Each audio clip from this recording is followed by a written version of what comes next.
नमस्कार, आप देख रहल बानी भोजपुरिया खबरें। बिहार झारखंड के ताज़ा खबर खातिर बनल रही रुआ लोगिन भोजपुरिया खबरें चैनल पर। जे अब तक लाइक सब्सक्राइब नहीं कैले तो जल्दी से रुआ लाइक करी, सब्सक्राइब करी और शेयर करी।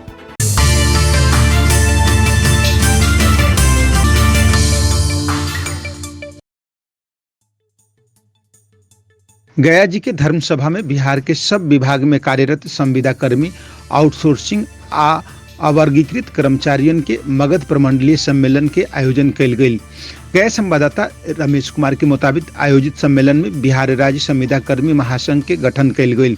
महासंघ के गठन के बाद बतावल जाता कि महासंघ आपन एक सूत्री मांग सेवा अस्थायी करे आ वेतनमान लागू करे खातिर आगामी 1 मई के पटना में महारैली महापंचायत आयोजित करी, जौना में बिहार के 11 लाख संविदा कर्मी, आउटसोर्सिंग आ अवर्गीकृत कर्मी भाग ली हैं आ सरकार से सेवा अस्थायी करे, वेतनमान लागू करे खातिर शांति पूर्वक आग्रह करी हैं।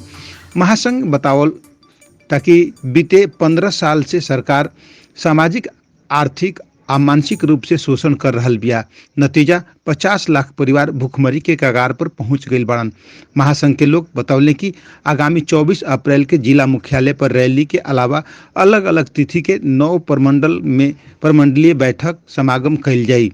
आयोजित सम्मेलन में प्रदेश अध्यक्ष कमलेश कुमार, कमल, कृष्णा सिंह, शंकर उपाध्याय, राधे कृष्ण, सुरेंद्र कुमार, अशोक कुमार, संजय कुमार, राघवेंद्र कुमार सहित कई लोग शामिल रहले। आज के कार्यक्रम के बाद आज जो महासंघ भी आए थे, प्रमंडलीय बैठक हुआ है, इसमें हम लोग का मात्र एक ही लक्ष्य है कि हम लोग का स्थायीकरण हो और हम लोग का वेतनमान।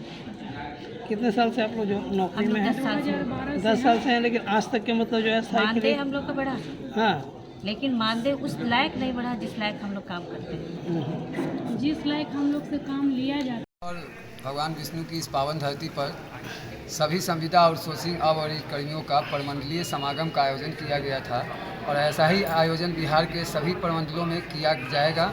इससे पूर्व तिरहुत प्रमंडल का हो चुका है, आज दूसरा जो है मगध की धरती पर हुआ है और इसके उपरांत बाकी प्रमंडलों में भी किया जाएगा। और इसका उद्देश्य है सभी जो हमारे संविदा आउटसोर्सिंग और कर्मी जो हमारे विभिन्न जिलों में हैं उनको एकजुट करना और संगठित करना और इसके उपरांत स्थायीकरण और वेतनमान की लड़ाई के लिए सरकार के समक्ष अपना शक्ति का प्रदर्शन करना, जिस कड़ी में हमारा जो है बहुमूल्य जो है कार्यक्रम है, बहुत ही जो है बड़ा कार्यक्रम है हमारा।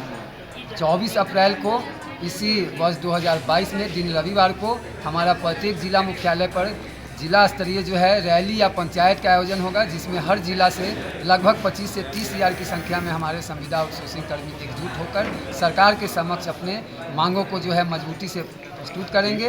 और इसके उपरांत ये रैली कहाँ निकलेगी सर? प्रत्येक जिला मुख्यालय पर 24 अप्रैल को और इसके उपरांत 1 मई 2022 विश्व